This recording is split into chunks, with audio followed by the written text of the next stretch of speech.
loads of trucks. Most of Brazil's striking truck drivers have returned to the road, many of them reluctantly, some with police and army escorts, after reaching a temporary agreement with the government to lower the price of diesel.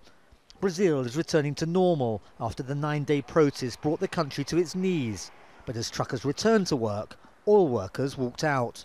Coincidentally, the truckers went on strike and were asking some of the same questions as us, so we decided to strike, not only to support them, but to oppose the possible privatisation of Petrobras. Their 72-hour stoppage was declared illegal by the government.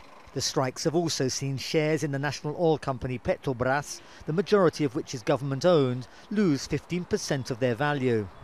The traffic is flowing again, deliveries are being made, but few here doubt that this is only a temporary reprieve.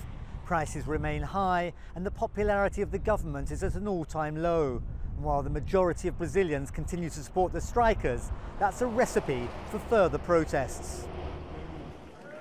President Michel Temer says Brazil is emerging from recession, but few are seeing the benefits of this reported resurgence. And many Brazilians are disillusioned with the whole political establishment, with politicians from all parties implicated in a number of corruption scandals. The next president will inherit a country with an enormous deficit and major problems hindering its economic recovery. It will be hard to approve unpopular reforms that are necessary for this country.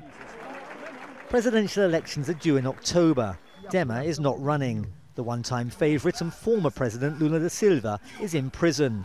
And no other candidate has so far emerged to lead Brazil through the tumultuous times that many here fear lie ahead. Schweimler, Jazeera, Sao Paulo.